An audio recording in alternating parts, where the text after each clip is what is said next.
Hola, muchas gracias por acompañarnos esta tarde en la que tenemos una nueva edición de nuestro programa Letras Africanas, en el que acercamos al público español, hispanohablante, audiencias españolas, las voces más importantes o referentes en las letras africanas. En este caso nos acompaña Jennifer Makumbi, que nos va a hablar de su novela La Primera Mujer, y tenemos una vez más el honor de que nos acompañe Marta Sofía López, que siempre con su generosidad y su talento nos permite aprender más de las literaturas africanas. Y también hoy nos acompaña Alex Farreras, que es el editor de Deleste, de la editorial que ha publicado esta obra. Y yo le quiero dar especialmente las gracias porque con su trabajo contribuyen a visibilizar y acercar al lector español estas literaturas imprescindibles para comprender el mundo que nos rodea. Así que le doy la palabra a Alex para que le dé la palabra. Muchas gracias. Muy contento de estar aquí, es la primera vez. Y lo primero de todo también agradecer a la Casa África, a Estefanía, al equipo, porque ha sido una maravilla. Y todavía tenemos que empezar, pero realmente bueno, hemos sentido el apoyo y nos han ayudado en todo para poder hacer esto posible. Así que muchísimas gracias. Luego, solo muy brevemente explicar lo que es Deleste.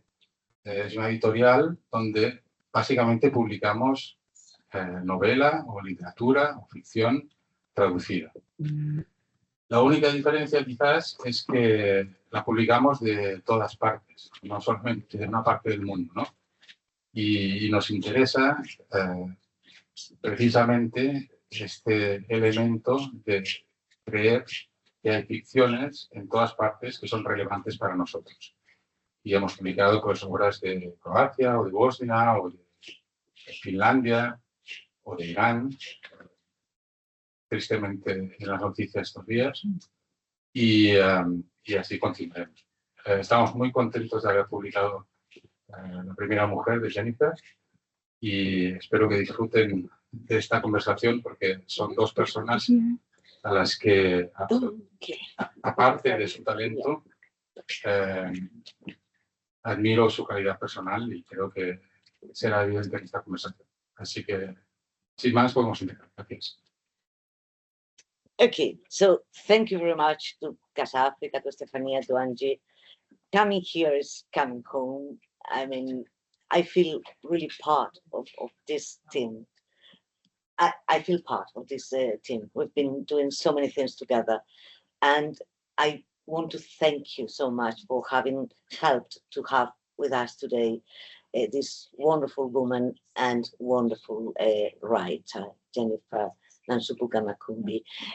She wanted to know, and I also want to know, how many of you have read the novel? Okay, so most of the people have read the novel. So we can skip sort of introductions or summaries. And for us, this is the third conversation in consecutive days. So we have already explored different aspects of the novel. We have spoken about, for example, the female body. We have spoken about patriarchy in Uganda. We have spoken about, what else? The body. The body. Yes, we spent quite a lot of time speaking about the female body and what it means to live in a female body.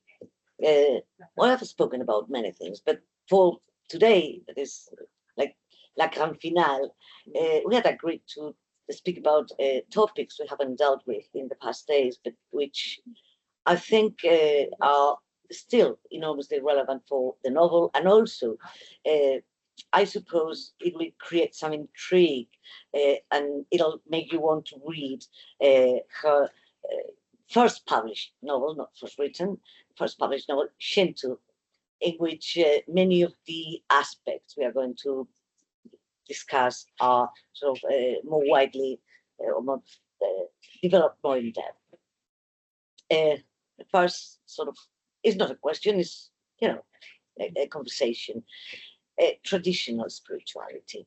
In the first woman, well, all the characters. Excuse me, could you please speak with my close to my Okay. The voice kind of faint. Thank Okay, you. can you hear if I Yes, speak? yes, thank you.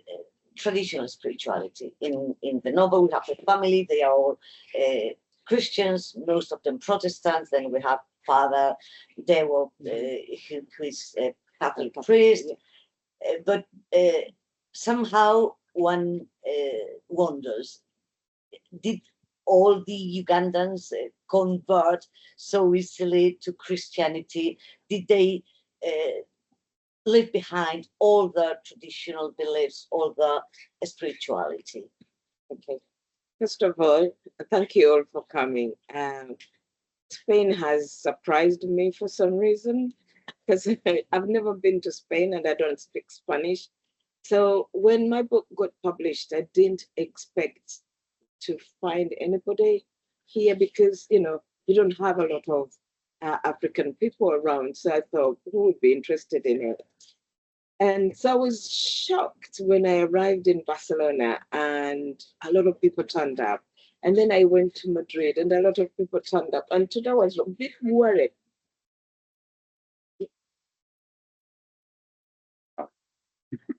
Oh, sorry.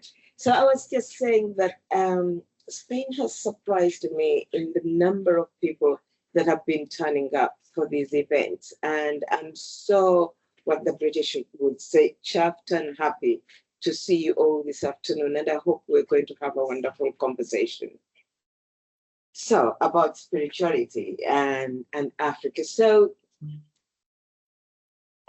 Christianity arrived with the missionaries in 1880s in Uganda. And in the beginning, people, looked down on it. But then they came with beautiful things like education, and then they took over the country and they took all the power. And when a force arrives to a culture and takes it over, the locals kick their gods away because they failed them. I mean, we know most of African literature will tell you that, we burned our gods. Where were they when the colonizer came and took over? So for some time, people didn't understand Christianity, but as colonization kicked in and the power moved from Ugandans to the whites, people started to take it seriously. And for some time, Africans were divided. They would go to church on Sunday and be Christians, just in case, there's really a God in heaven. But for the rest of the week, they paid attention to their local gods because, they can be wrathful. But by the time this book opens in the 70s, you can't hear?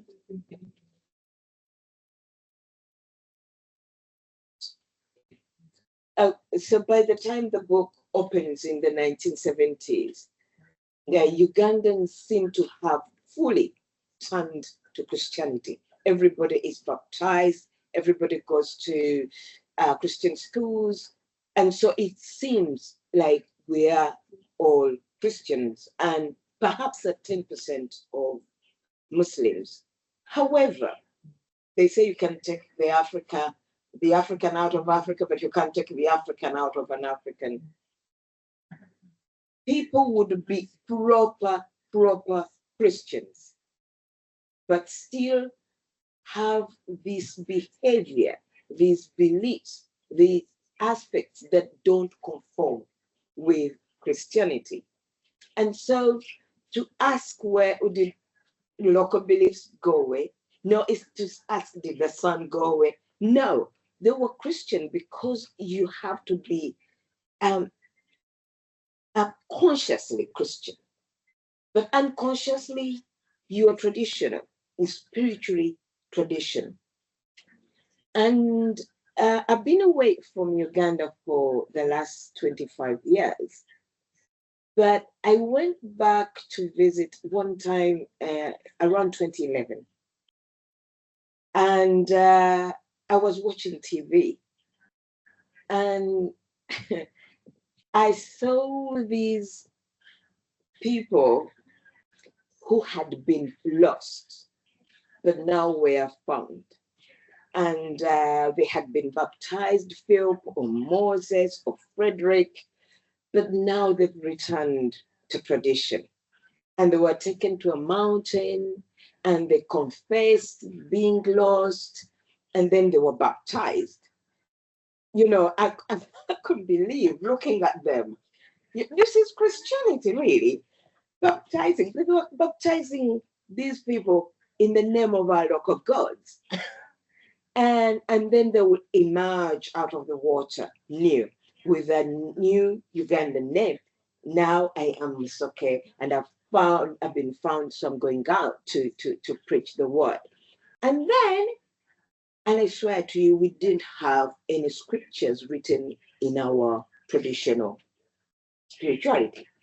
But now they had books, Gospels according. So what amazed me is that in the beginning, Christianity found, Ugandans turned Christianity African. Does that make sense? Yeah. So when Christianity arrived, they used to sit in church and listen to the piano, not sway, not, that you sing your leg straight. Suddenly they started to sway and sway, and before long they were clapping, and before long they were dancing. And then the piano changed, which was,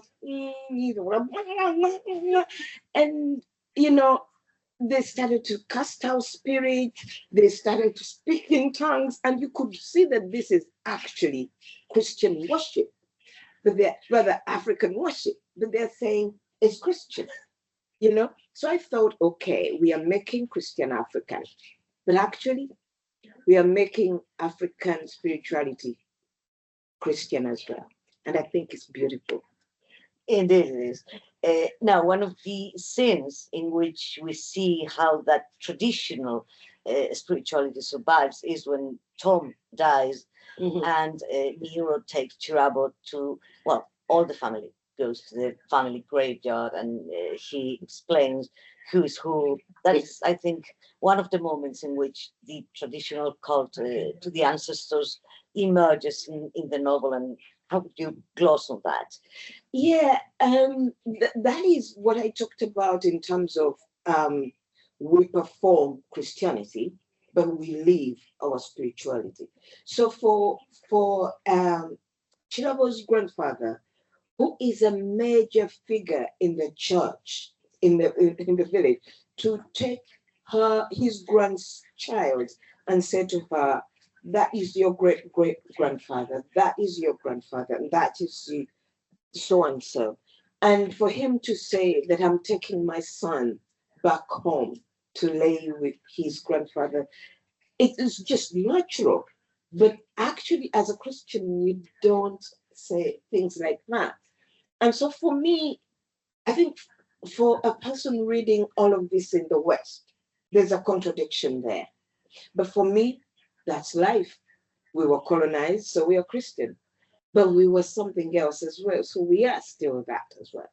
But we were discussing how, for example, in let's say generations by novels by the first generation authors such as Ngugi Bationgo or Chinua Achebe, the confrontation between tradition and modernity is really clash. It is traumatic. It divides the society.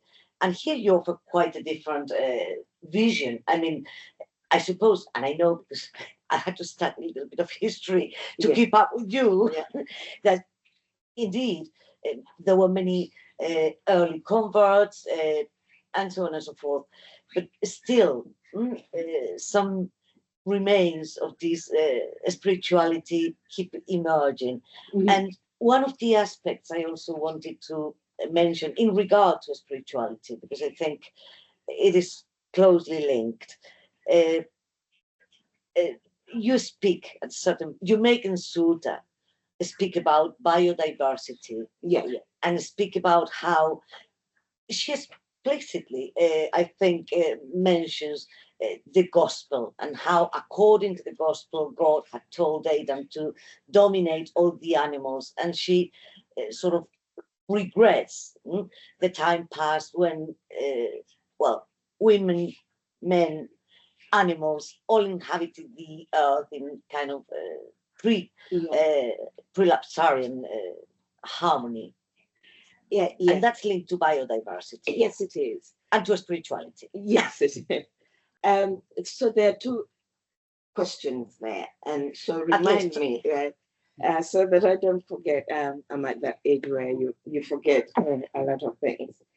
So you started with the Ngujis and the Achebe, who saw the Christianity as a force and tradition as a force, and they were clashing. And yet, for me, this is just life, you know.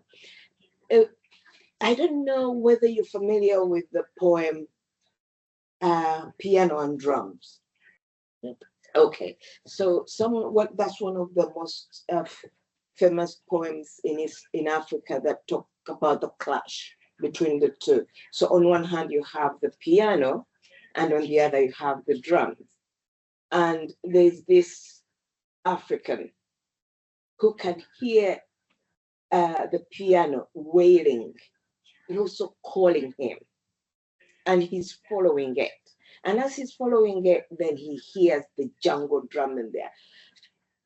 Wonderful, and they're rough. And he at once wants to go after the drums and dance to what he knows. The piano is also coaxing, you know. And the poem ends that the educated African is lost in the piano and the drum. So that for them, there was that sense of being lost.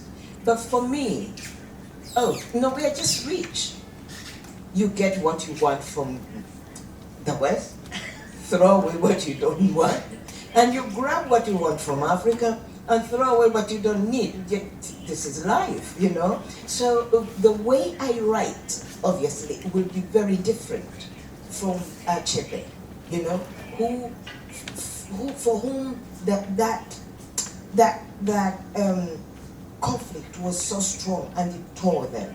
For me, I've just inherited all of it. Now, about the biodiversity. So, you know, in the Bible, God made Adam, and then a few days later, he made Eve as an afterthought. And then he gave them the world to rule. So when this religion came to Africa, we thought that humans, animals, insects, plants, we are all tenants of the earth. And we all have a right to the earth. We might eat each other, because in Africa, you know, it wasn't only humans who were eating animals were eating us. They still do. So it's fair ground down there. But we had respect for each other. And then Christianity came and said, yeah, God created us in his image. And he said, that's your world, to rule as you wish.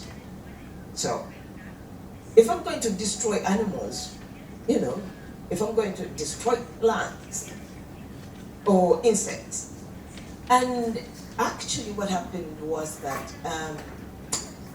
the British wanted coffee, cotton, cocoa, and other aspects, and we found out that to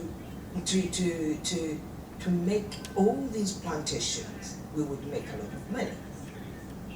But what we didn't realize, that when you clear an acre of land, you lose thousands of insects, little animals, and plants, and you replace it with one plant. And by the time we realized that we had lost so much, it was too late. you know. Now, these days we are asking, someone clever decided to take all sorts of seeds and create a seed bank. Now Africa is asking these people, can we have some seeds to reintroduce our own plants? And what we lost with that was herbs that were medical. We lost animals that aerated the soil. We lost animals that were feeding other animals. You don't look at it that way, but actually religion could destroy nature, the way you teach it. Yeah, because, for example, in all of these sort of,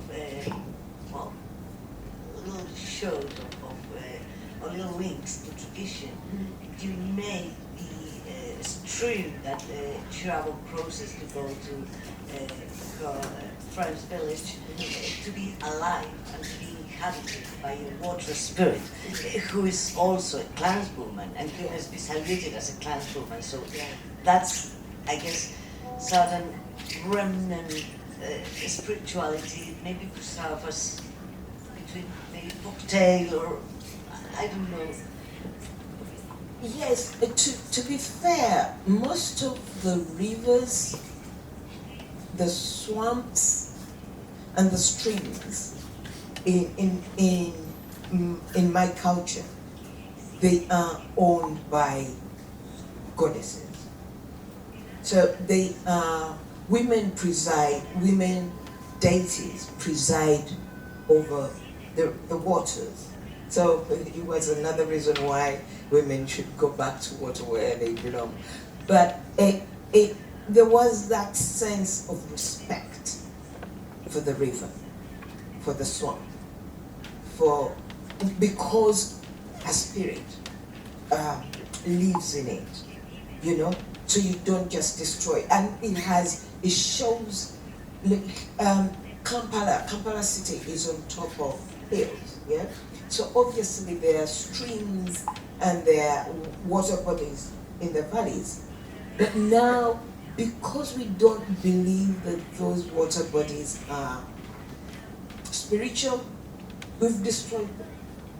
So you think recovering traditional spirituality linked to ecological conscience could offer a way out of the destruction, the ecological, environmental destruction that Africa has been suffering? Do you think spirituality can help in that? I don't know whether we can go back. You know, we have gone so far away from what we used to believe, but that we are also in worship of science, like the West is. And we are also starting to believe that we are above nature rather than being part of nature, you know? But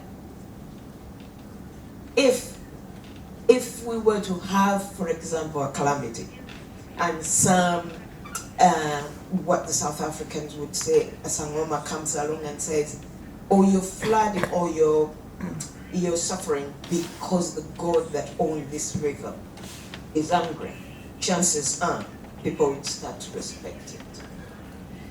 Because I know of certain African contexts in which a spiritual, the spiritual relationship with nature is being re-invoked in order to at least stop some of the calamity. Well, you see, the problem with us in Africa is that when nature suffers, we suffer. You know, there's no pretense.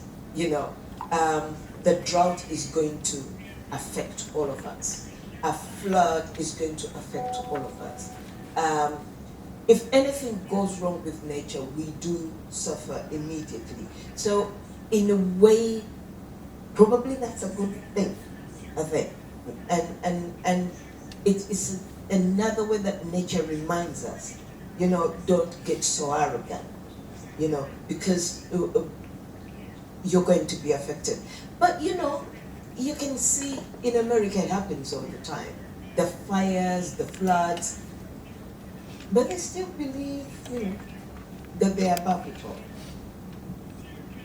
Yeah, that's, I guess, one of the great sins of Western civilization. Because if you look at other traditional and territorial cultures around the world, be it Native Americans, American Indians, Aboriginal Australians, in many African societies still, there is this clear idea that nothing is separate, that life is a kind of intricate web in which every element is interconnected, in which everything is sacred.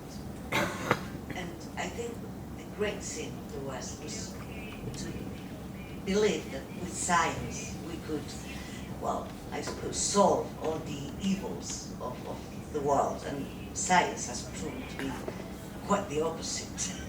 Well, the second major catastrophe is for Africans to be joining the West in believing the same. We so want to what the West has, that we forget what we are losing. But luckily, people are waking up, For example, you can't go to Rwanda with plastic bags, you leave them on the plane. They are so aware of what the plastic bag, that single small discovery of plastic, what it has done in Africa is unbelievable. So we are beginning to wake up to that. But I'm telling you, we want the comforts that you have out here. And some of those comforts are not good for nature. Absolutely. One of my images of Senegal is just plastic, all over the roads, all over the fields, everywhere, plastic.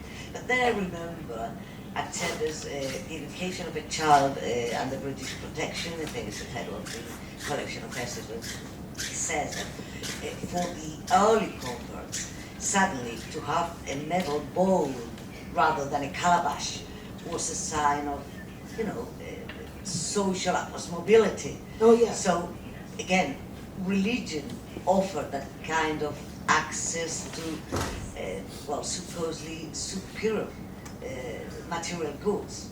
Yeah, but also in the first woman, you have Chirabo's life with her grandparents in the village, and you have Chirabo's life with her father in the city.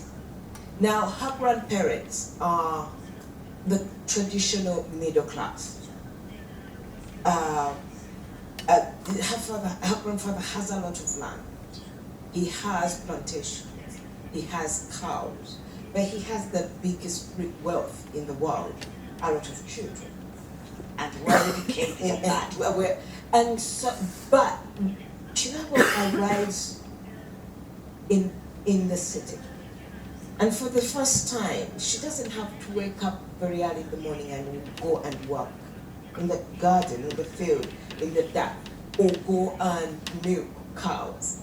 But the day she's given a flat iron, and it just slides over the dress, and it's perfect. She decided, you know what, grandfather, you can have all your cows, but I'll have the iron, and my dad drives me in a car. Hell no, I'll have this until her father dies. And then the grandfather, who is in the village, whose life she's been looking down, has to rescue the family. And for the first time, you realize that Western wealth can be beautiful and wonderful, but it's locked in a house.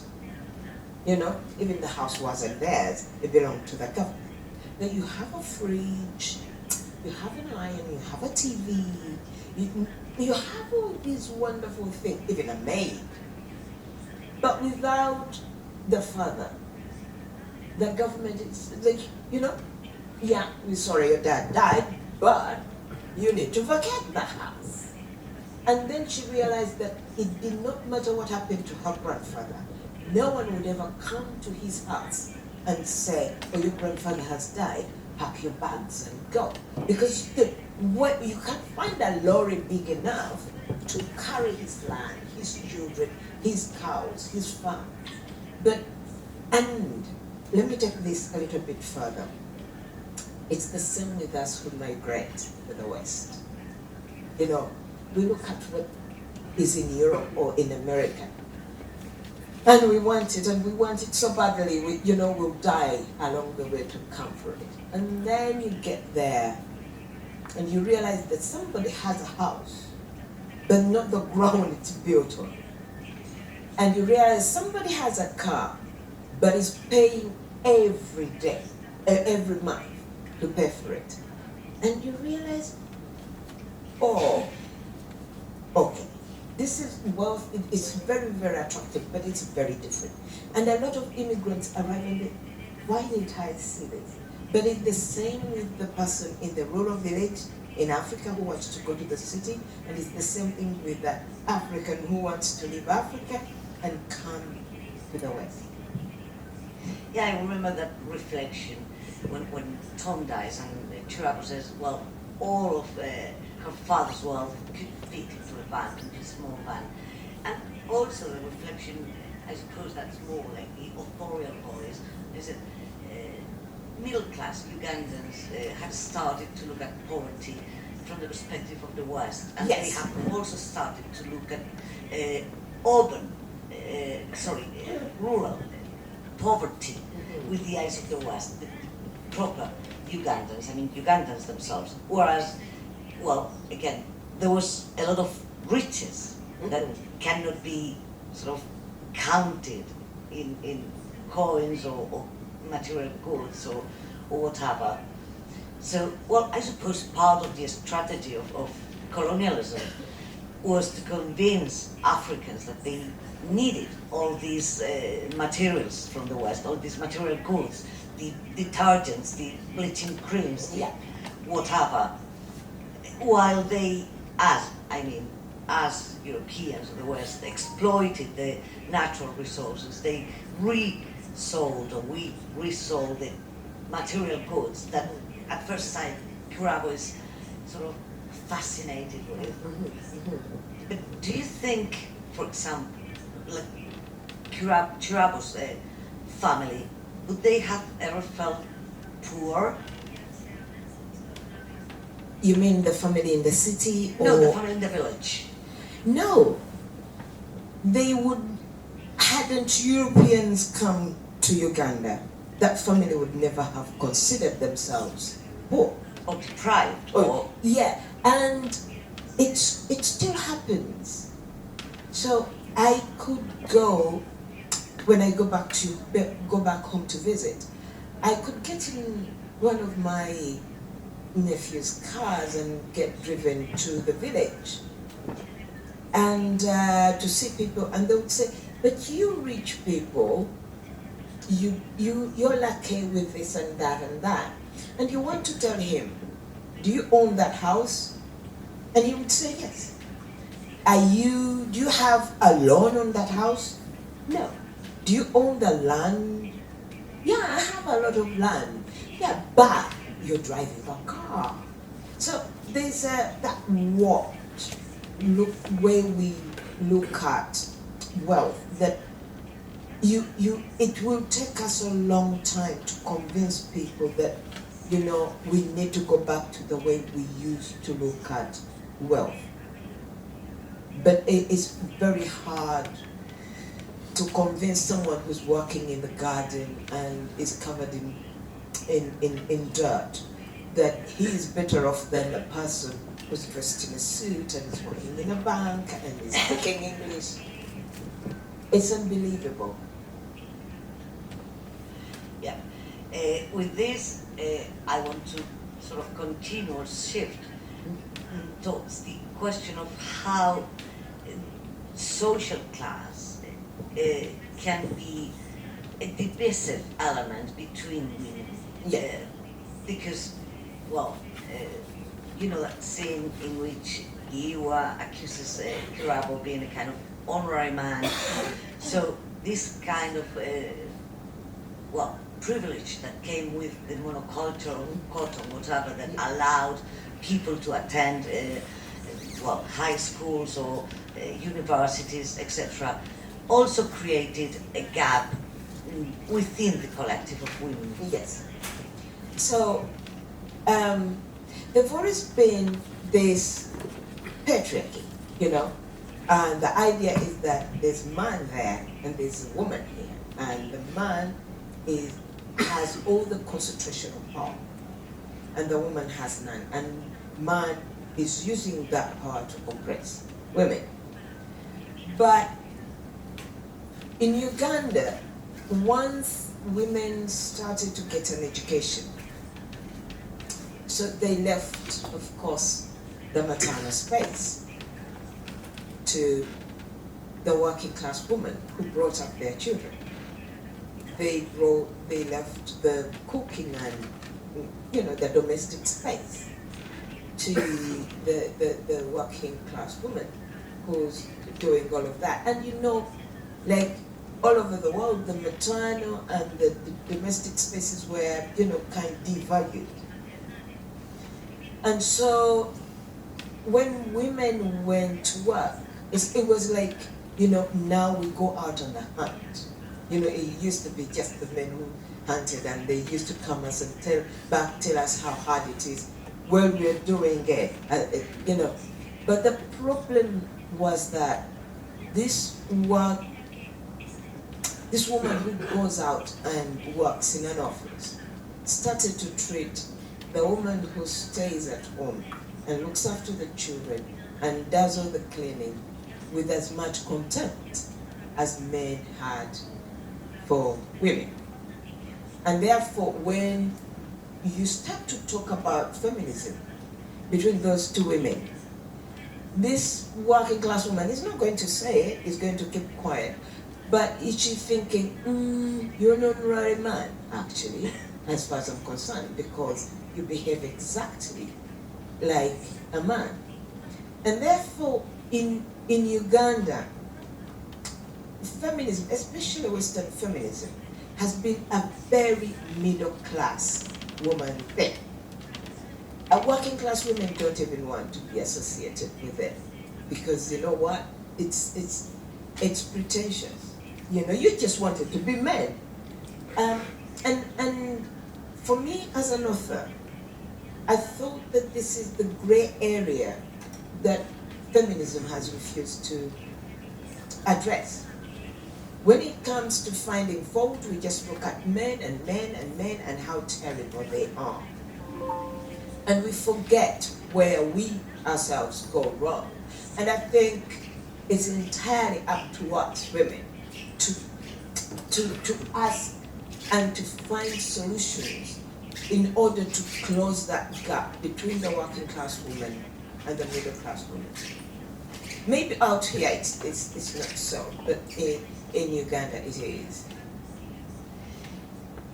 Something else, I think most of us who have read the novel have sort of discovered the joys of an extended family, of living in an extended family, and the nefarious effect of importing the nuclear family.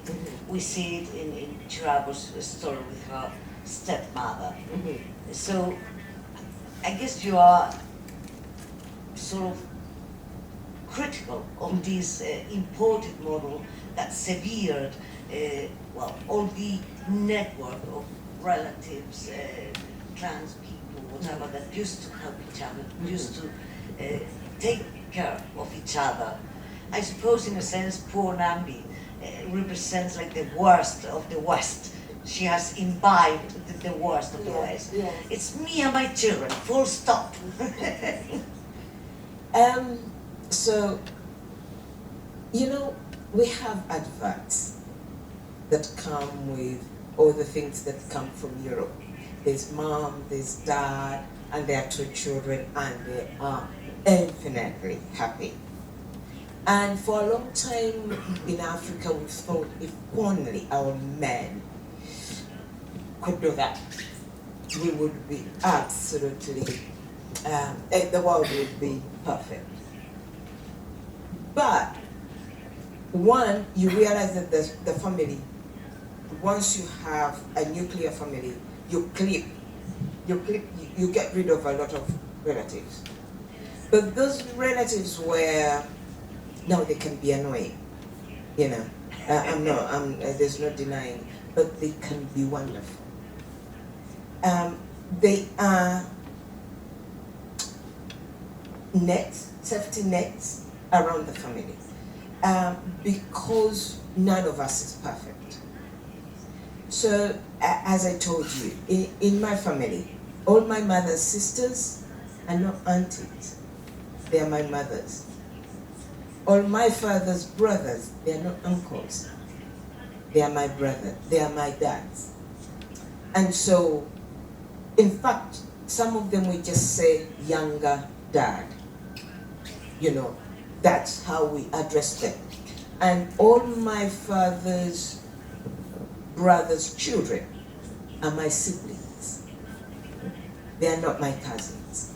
Well, my mother's too, my aunties from my mother, those are cousins. But from the dad, those are my siblings. And what happens is that when you have a few fathers, where your father fails, they're quite like 4 brothers to step in and help. And you would find that during holidays, we rarely spend them with our parents. We were off, you know, with Uncle so-and-so, Uncle so-and-so, and we had a lot of relatives. So, and probably this is why we are not developing so much, because then when there are problems, we all chip in, you know, and we call it African tax. But I started to experience it when I left Uganda and I came with my son. And I was bringing him up on my own. Now, the 2 of us, when we were in Uganda, my sisters would come around and say to me, Jennifer, I'm taking your son. No, not Jennifer, can I take your son? They'll say, Jennifer, I'm taking Jordan. Or sometimes I would be somewhere and they'll call me, Jennifer, we've taken Jordan. You know, and he was just loved by so many people. And then we left Uganda and he was stuck with me in a British flat.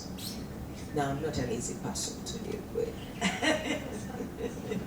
You know, by the time you realize you're not an easy person, it's really bad. But that poor boy was limited to me, to my knowledge, to my ideas, to my character, to my everything. And as I said, he couldn't even leave the house, because in Africa, you open the door in the morning, the kids run out and go to the neighbors and whatever. But in Britain, you lock the door, and just the 2 of you. On top of that, there was no father. And so I started to realize, okay, this boy is really limited, you know? And recently, I took him back to Uganda, and he met them, the aunties and the uncles. And he could not believe that he could be loved by so many people. Because as soon as he arrives, people want to feed him, they want to look at him, and to tell him how handsome he is. Oh my God, he reminds us of our father. You know, he cannot believe that there can be so much love. That now, he's the one who buys his ticket to go back to Uganda. But when I was still in Uganda, I didn't sit there thinking, these are American, these are white people, these are supposed to be intelligent people. But they are but they are punishing. And they were all women. Not one man said, I'm not voting for Hillary because the man cheated on her and she didn't live with him.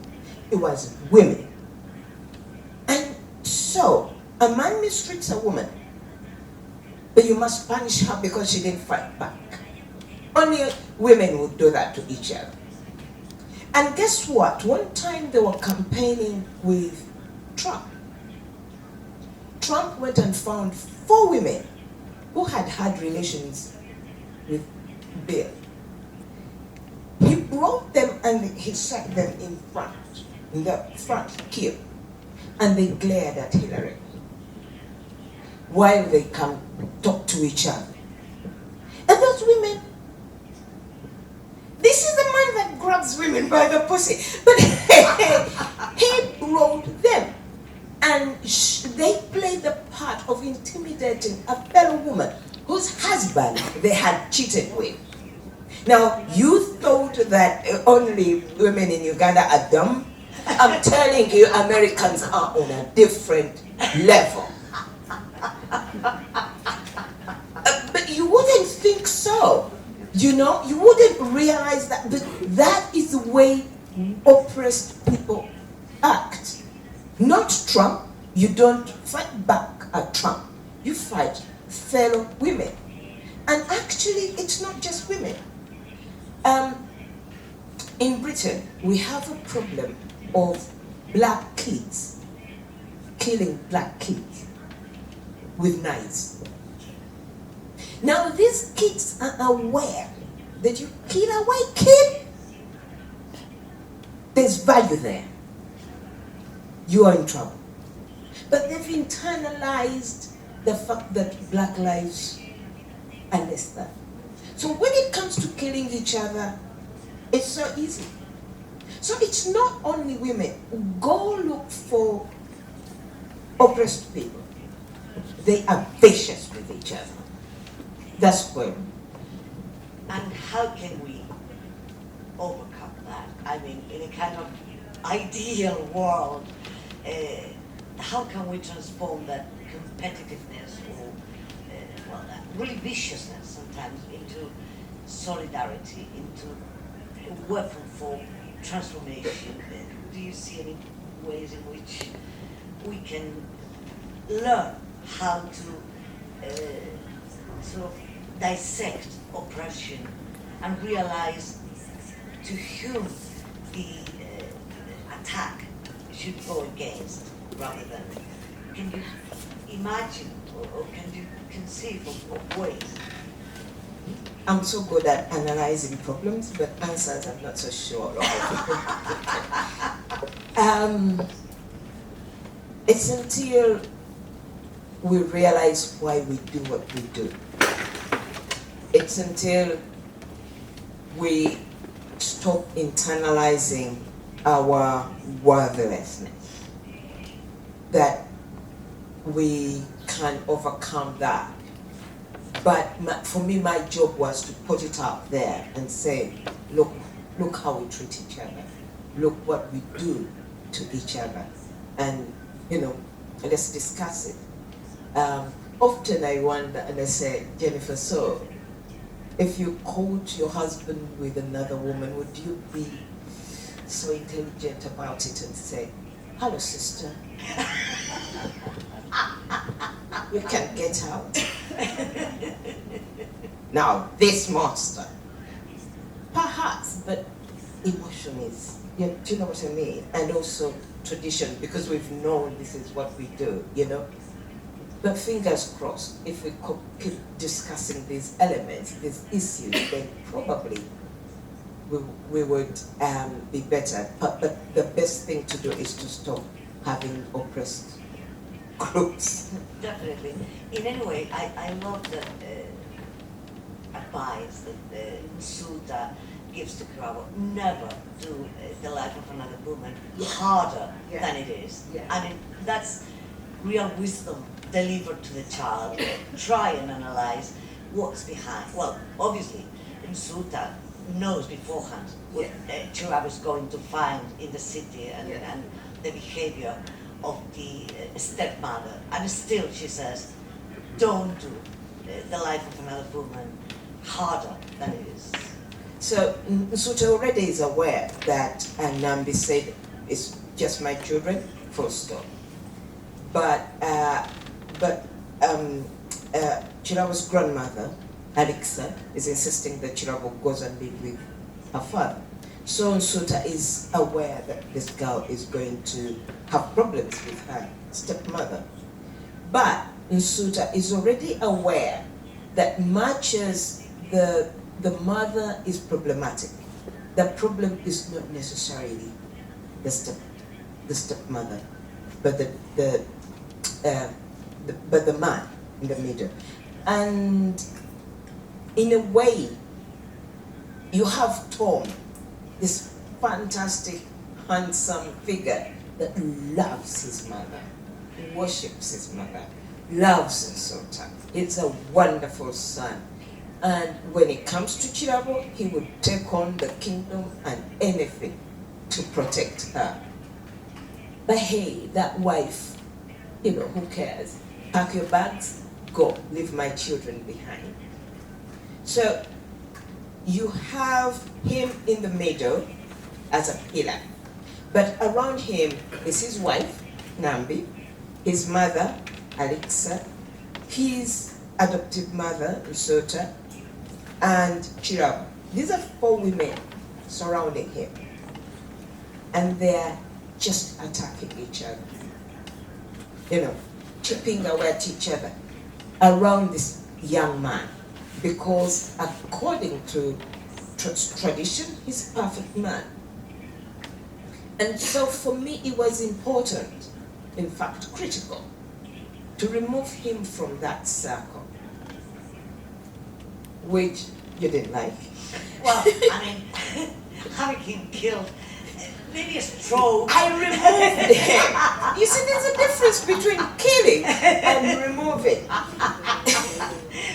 For me, I just removed him so that the mother, Alexa, can look at her daughter-in-law, okay, and see a woman who is suffering, so that Chirabo can see her stepmother and see a woman suffering. So suddenly, when you remove him, these women start to recognize each other and start to see each other's pain. But when he was still around, they were all fighting for his love. And these are mothers, a daughter and a wife. These are not wives.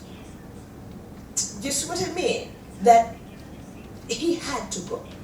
I mean, Tom had to go. For me for Chirabo to see. And towards the end of the novel, Chirabo starts to see her stepmother as a person, as a human being. And grandmother also, they start to help. And if you watch the father, Miro, he's not at all. He is not in that circle. That is just his son. And when he dies, and he hears the women in the living room chipping at each other, he comes in and he talks to his daughter and say, look, you're not the only one in pain. Because there's a wife there. So the man comes across as, oh, wonderful, very intelligent. Look at the women who, can't even handle the death of. But that's the nature of the patriarchy. But then against that, your greatest assertion is, is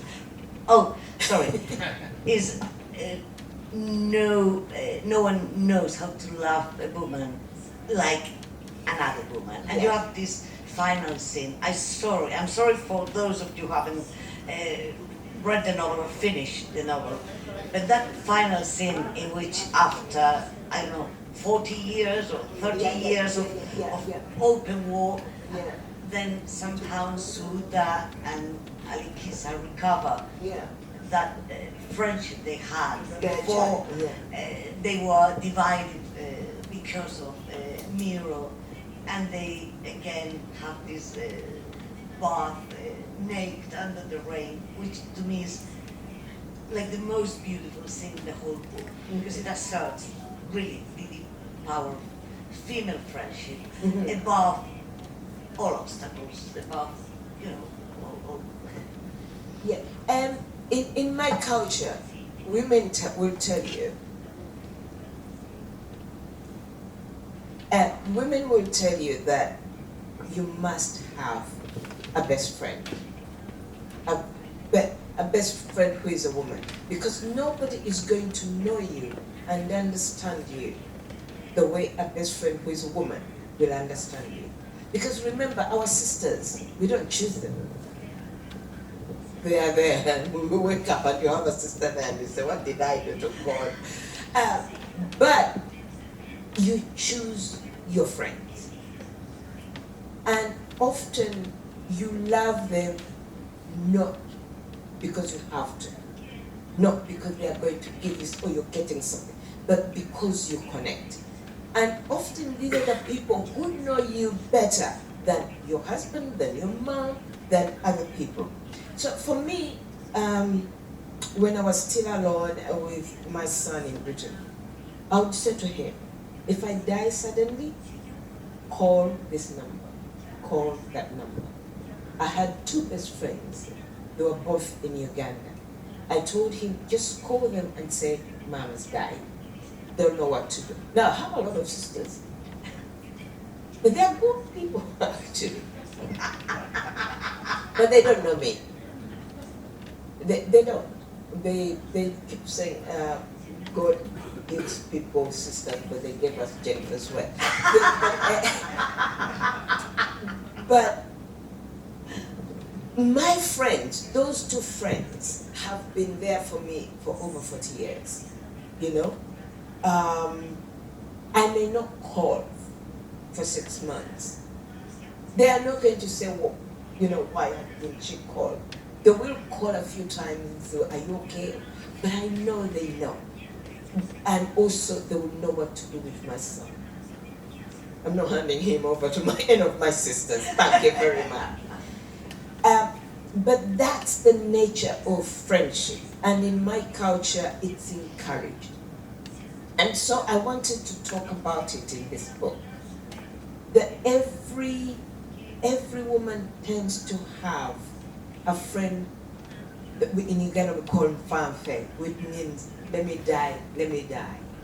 But this is my friend. And that's the person that you really walk with in life without walking close to each other, but you know they're there at the back. I will start crying with emotion. I'm afraid we must open the floor to the people, either on the web or here in the room, because I'm sure you all have questions and aspects of the novel you would like to discuss or whatever.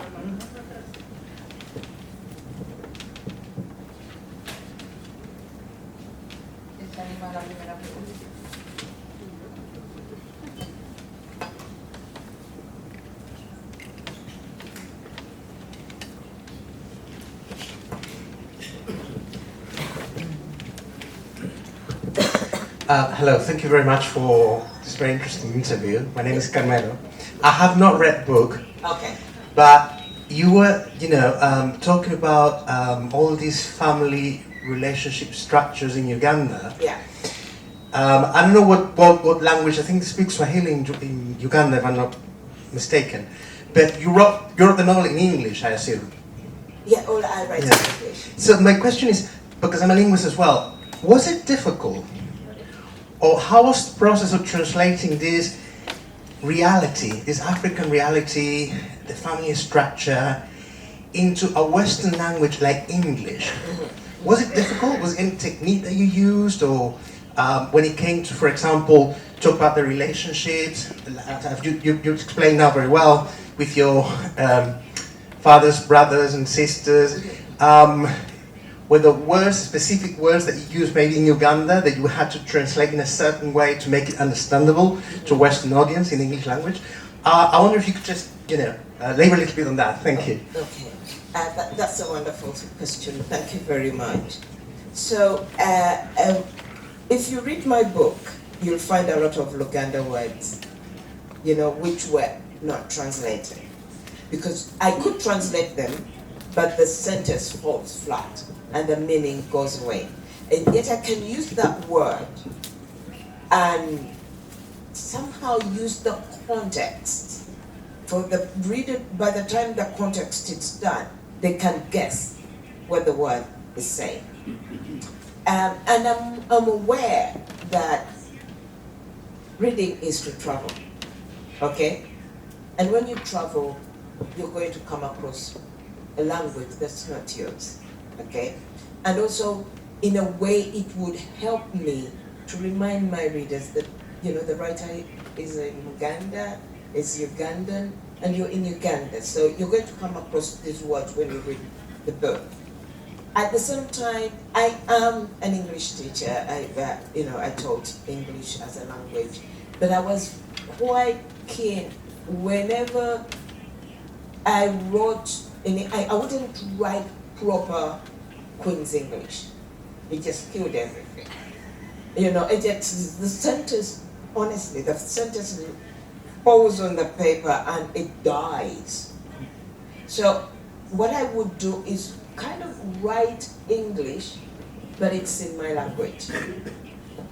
So you hear the voice and you're aware that you're talking to someone who's talking to you is not Ugandan, but it will bring out the rhythms, the tone, the attitude, because it was very close to my language. But at the same time, in Uganda, yes, there's Swahili, but we are the most pretentious people in East Africa. We are into our English, and we want to speak it properly, So I wrote entirely, mostly in English, and I knew what I was doing. But like Achebe said, English came to us as an act of violence. But it's not the Queen's English. You have no idea what we are doing with the English language. Oh my God. Right now in Africa, we have Zinglish. That's Zimbabwe English. We have Uglish. That is Ugandan English. You have Niger. As for the Nigerians, whatever they are, they've murdered that language. And they are forcing it on the British as well. So I'm sure the British are regretting it right now. Because what Africa is doing to that language is unbelievable.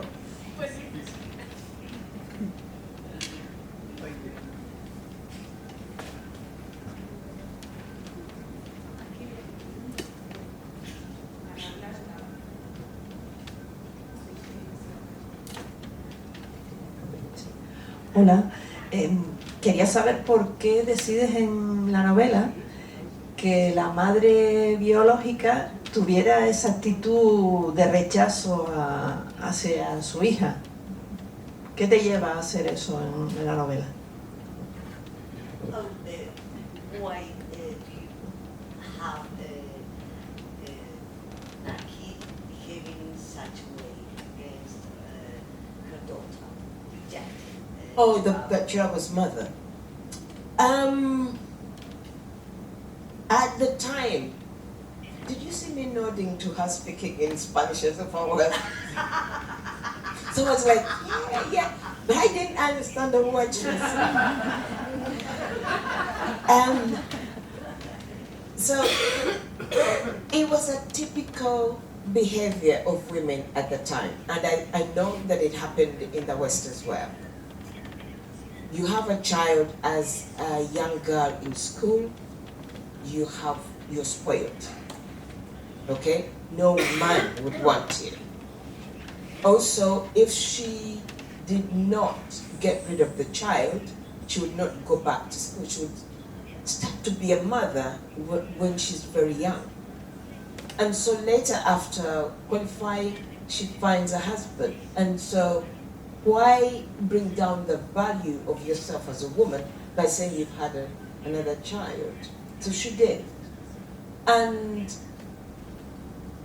the story is told from Chirabo's point of view. So from Chirabo's point of view, you see her as a horrible, horrible woman. But for me, as a writer, I want to say to the reader that this is what the patriarchy does to a woman. Because this woman wants to come across as unspoiled, as valuable to some man. She's ready to throw away her child. And this is why you have the opening story of a child buried in the anthill.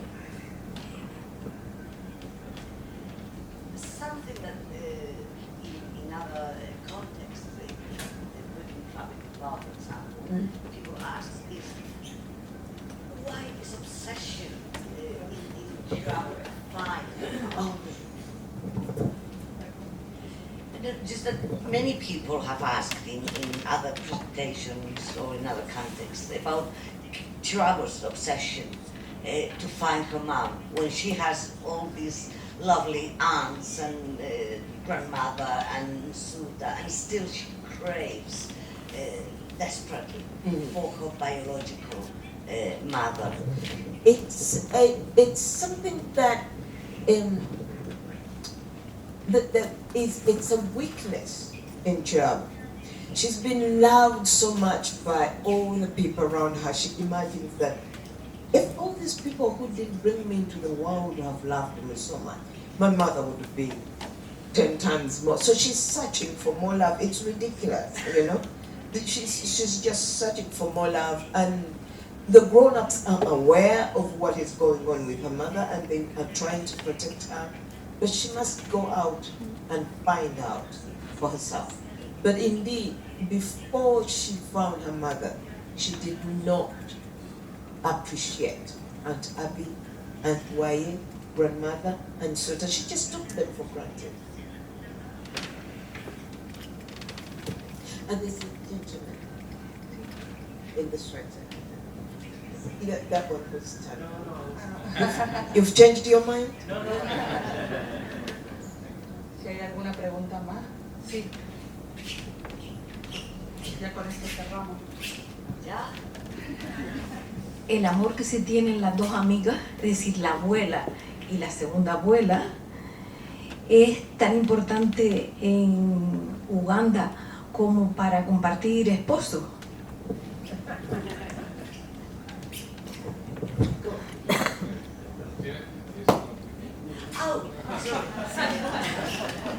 She's asking, the love that the two friends have for each other, is it enough so as to share a husband? In the beginning, it was, and indeed it is. But along the way, things go wrong because a man came between them. But in the past, women have done it, you know. You would find children born to two women. The women are not even related, but they don't know who is their real mothers because they've been brought up by these two wives together.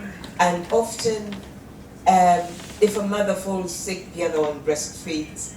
If someone has to travel back to her family, this one takes care of it. It's something that does not make sense to us now. For example, we hear a lot of people whose biological mothers gave them away to a sister who doesn't have children, or gave them away to a fellow wife who did not make children. And they just keep quiet, and they just love this child, because for them, it's all about love. As long as the child is loved, that's it. It's just that they never tell the child. And in the West here, it's important that the child knows the biological parent. But it's not happening anymore. I don't think it's happening anymore. But traditionally, a lot of people grew up with women. They thought their mothers were not biological. Yo creo que ya podemos terminar, si quieres cerrar tú. Yo solamente decir que tenemos a Canaima, si quieren comprar algún ejemplar de la novela, que ella la pueda firmar ahora. Y damos las gracias, como siempre, a Canaima por ayudarnos en la difusión de las obras de autores y autoras africanas. Y bueno, creo que para celebrar el Día de la Mujer no podíamos tener mejores invitadas que hoy. Y gracias, Jennifer, por tu maravillosa novela y a ti por la magnífica traducción.